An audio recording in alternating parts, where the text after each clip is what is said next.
I don't know about you, but I got this feeling deep in my belly, more than hunger, that this is going to be a special year. Yes. Is that Han? Yes. I'm so glad you're here. I'm so glad you're all here. Last night, I sat home like 10 o'clock last night, texting like 25 or 30 people saying, today's going to be special, you should come. Because one of the things that's happening for me right now, one of the things that you're going to see in 2016 is I have chosen to not be polite anymore about what I believe in.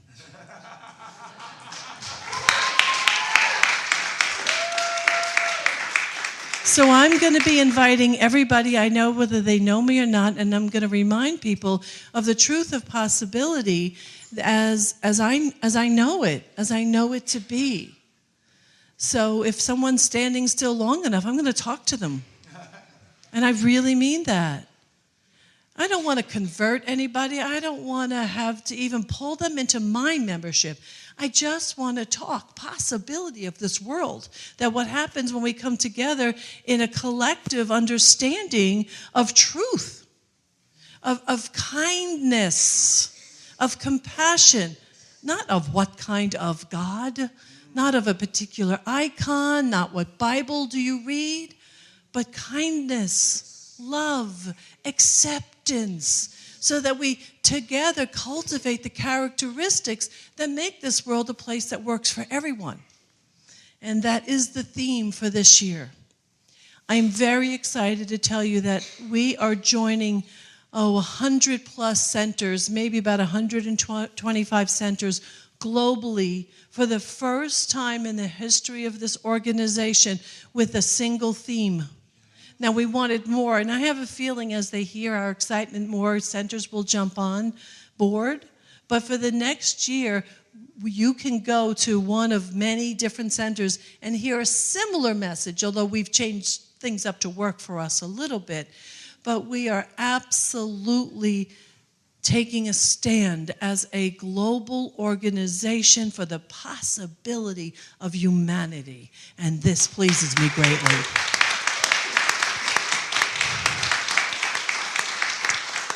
And today, you're going to have an opportunity to do that. I want to remind you, in case you did not see the sign, we are videotaping today's service. And you see this microphone here. There's going to be another one over here in a little while. If you do not want to be videotaped, please sit in the back. If you do not want to be videotaped, do not come up to be seen. Okay, now I'm putting it upon you. Last time we forgot to ask permission, then we had to go collecting permission from everybody. So now I'm telling you, by sitting in the seat, you've given me permission. If you don't want it, you just move to the back of the sanctuary, okay? But I'm glad you're here. And so for those of you who are here with us for the first time, we have a lovely tradition that we start off the service, and I ask you to repeat after me. Today is the most glorious day of my life. Oh, don't you just love that? I just love that. It's fantastic. And the theme for the year, it's called a Global Heart Theme, and you'll be hearing more about that as the weeks and the months go on. But a critical thing is that we learn how to see each other, and you don't have to like everybody, but to accept their differences. The universe is abundant, and there is nothing missing anywhere. There is plenty of everything necessary to feed, water, educate, nurture, and care for everyone and everything on this planet. Our problem is not scarcity of substance, it is a limited consciousness. The difference and the faith to know that it must be able to occur. There is a difference between a goal and a vision. A goal is something we have predetermined. We pull it from who we think we are. A vision is what happens when you reach from that which you don't know. When you say divine source, source yourself as me. Show me what to do. Show me how to serve. Show me what is mine to do. That's a vision. And that vision, contrary to what you might think, will be informed, empowered, and driven to demonstration as long as you faithfully allow it to show up through you. Not all demonstrations show up immediately. Not all demonstrations, it's not like a candy machine. You do not put in your request contrary, with all due respect to The Secret, because it was a great movie for having people wake up. The genie was very misleading. The genie is God, and the genie's got its own timing. And sometimes that timing aligns with yours, and sometimes you are pulled to be more faithful and to gain patience.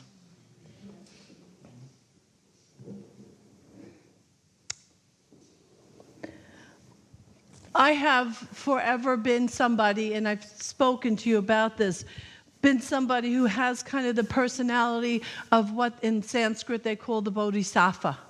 And the Bodhisattva is someone who is there to serve humanity and wants to stay behind, doesn't want to go to heaven until they can bring everybody with them. And I realize that even as I'm sitting here today, and it might mean that my center will never grow to be 500 strong. It might mean that it'll keep me small because in my mind, I know who you are. I remember you. I reach out to you. I hug you. I kiss you. I'm very present to our community. So, I mean, how far can I go with that is the point. So be it if we stay this size, because I realize that for me, I'm thinking about the individual and what they're going through in the moment. And I know some of you have gotten spontaneous phone calls from me, or I just think about something, because from the time I was born, I was taught to do something outside of myself. And actually, I can't even say I was taught that. It's like I absorbed it from somewhere. I'm not so sure where. I really don't know where. Because my mother and father were not necessarily present to the world in any way. My eldest sister, she was probably the most, and I know she had 5 kids, and the example she gave me is that everyone helped set the table, everyone helped clear the table. So even that promoted community. But for me, I know that without me, Michelle Wadleigh, the individuated Michelle, to say yes to God's work as me, something's missing. And so that's true for each one of us. That the God you have who you are is the individuation of God. So as you say yes to that individuation, you will be driven. Now here's what I'm asking you to do this year, every single one of you, if I never see you again. I'm asking you for the next few minutes while I speak to identify within yourself that thing that matters to you most. That thing outside, and the way I always say it this way because this is the way very often it catches your attention. The thing that makes you angry when it's not working. So if it's violence, if it's harm against animals or children, there's a thing. There's many of those things none of us will like or approve of, but very often we have a thing that gets our attention, that we want to stand behind or send our money to, or that we want to pray about more than anything else. So I'm going to ask you, as you're listening to me, to begin to feel into what is that. Now, though, Ernest Holmes said, the work is here, the time is now. So what our job to do is, and it's easy here. See, it's easy here. We're all fairly on board with this idea. We're kind to each other. Even if we're not in agreement, we're fairly kind. Once in a while, an unkind thing shows up, and some of us will go, huh? We're like, what? we're surprised to see it. Because mostly this is a place of kindness and compassion and love. So this is not where you have to think about. This is not your target audience. We get it. If you were in a multi-level marketing, I was going to say scheme, but I don't mean that. Multi-level marketing, give me a word, business, organization. I've been in a number of them. I love them, don't get me wrong. But what they first teach you to do is you go to your warm market. We are each other's warm market. This would be like singing to the choir. You and I have got to get comfortable to now jump that warm market. We have got to be willing to get uncomfortable if we are going to make this world a place that works for everyone.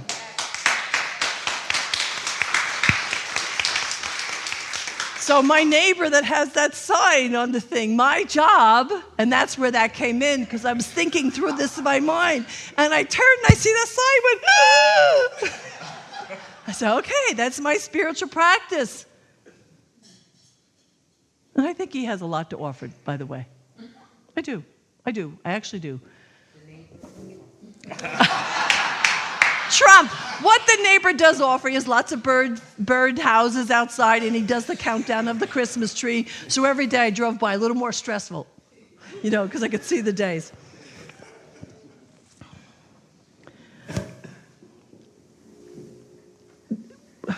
It is the neighbors around you, the people you don't always see, the family members, every one of you, if you have any family relationships that are not absolutely wonderful, one of your first jobs to do to help create a world that works for everyone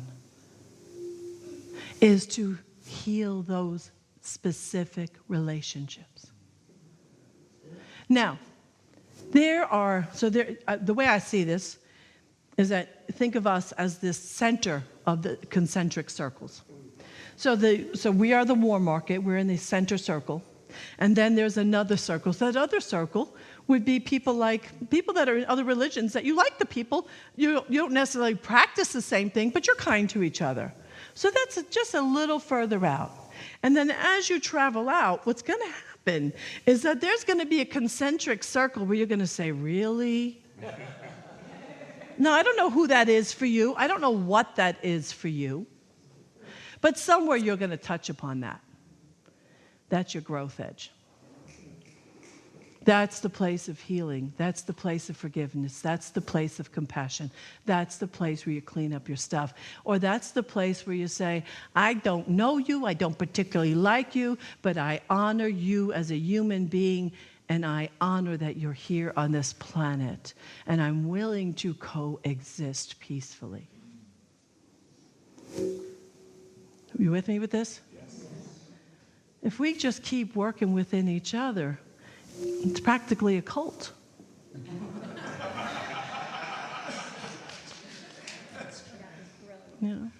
That's why last night I sat and I texted like 25 people I hadn't seen in a while and said, come, just come tomorrow, come tomorrow. Some came, many did not. It's okay, because I'm feeling the urge of spirit that is telling me, stop being nice about this. Talk to people, love people, start conversations. Start conversations even with people who don't want to hear them. I don't want to be annoying. Well, maybe a little. Are you with me? Yes. So we all have that thing. For me, my stand in the world, my stand is to support any individual within my circle to learn how to love themselves enough that they can love others more. So all the work that I do, all the counseling work, the practitioner work, the classes that I teach, dear God, get into a class. Learn how to be your word. Learn how to be integrity. Learn how not to take offense. Learn how not to set someone up with expectations. Man, that's hard. Your prayer is my prayer too. Your prayer is my prayer too. Prayer is my. Now, if I can get you guys to keep going. If there's anyone with a heavy heart, if there's anyone who's not feeling 100% in their body temple, if there's anyone grieving, if there's anyone who just wants to expand who they are in the world, I invite you to stand.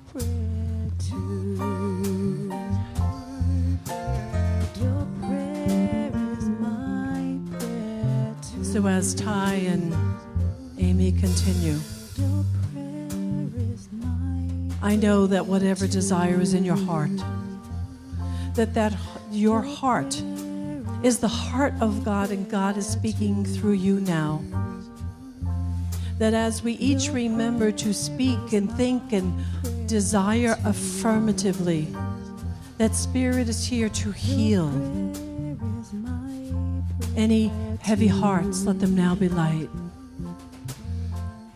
Any pain, any fear, any doubt, let it be lifted. Let this music fill your body temple. Let this ceremony inspire and empower you to believe in possibility. Let's let love pour over us now. Let's let love clear out the body temple, clear out the mind, clear out the discord, clear out the upset, clear out the sense of separation. Let's love be our guiding light. Open your mind right now. Open your heart and live into the willingness to accept and allow good and greater good, healing and wholeness and abundant prosperity. Feel it. This is the truth of your being. This is the presence and the power of the one as you. Feel it. For this moment, for this word, for all these prayers, I am bountifully grateful. And I surrender this word to law and to love, and I ask you to join me in saying, and so it is. Amen, Ashe.